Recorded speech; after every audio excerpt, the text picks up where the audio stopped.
physicians had not been intimidated by the very body that is supposed to protect you from me, if they'd been allowed to speak their mind without the threat of losing their income and their positions, then an individual patient, such as you and me, in a closed examining room, would have been told the truth. The truth. They have been denied that ability to do that. We have had that for centuries. The two principal medical ethics have been trampled on by this government. First, do no harm, and informed consent. First, do no harm has been trampled on. The mandates have killed, as we've heard, more people, many more people than they've saved. But informed consent, I would put it to you, how can you give informed consent if you are not informed? And you have been denied information intentionally by the colleges that are supposed to protect you. So I say this, putting a point on it. The colleges of physicians and surgeons across this country and internationally are co-conspirators with government in state-sanctioned murder. Thank you. They call me and they tell me the problem, Paul, is Hodkinson, Peter McCullough, Robert Malone, Harvey Risch. You people have the courage and the bravery that we lack.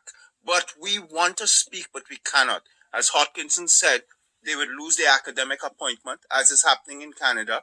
They would lose their grant. They would lose their positions. And this is why today you've had this divide.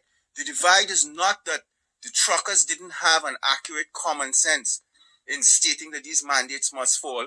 It's not just Hodkinson and myself as academic scientists and clinicians who are saying that these mandates must fall and have no scientific basis. We have thousands of scientists, but they are afraid. And the time has come that you must become brave and stand up to the colleges and stand up to the government and say enough.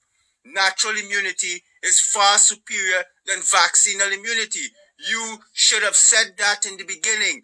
You have contributed to the failure here. You have failed, and it is time you right the ship and come forward now.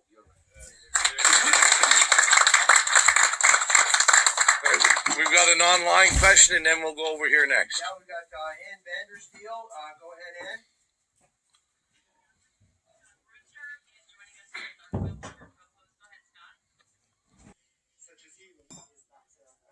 And I'm thinking most of them Canadians it didn't resonate with, but there for whatever reason, mainstream media, like I said, we can go on. The boys here have a lot more background in that, but I can for surely tell you that the people that come from all different walks of life are feeling the same way. That something was wrong, and how deep down the rabbit hole they are, that's all up to the individual, but the overall collective knows that this is wrong, right? All the way across.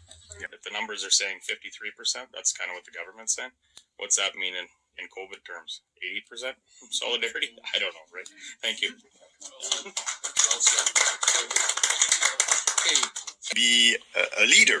He's not a leader anymore. He can solve that in a day. Just ending all the mandates, and that will be solved. So he has all the answers in Saskatchewan, Saskatchewan, and also in Alberta. So he must be a leader and all that, and everything will go back to normal. We want to regain our freedoms. That's what we want. Okay, I think I'm going to... That is a time that you may remember called BC, before COVID. When you hugged your grandchildren, when you went to funerals, when you went to restaurants, you traveled. That was a time we want to retake. Thank you.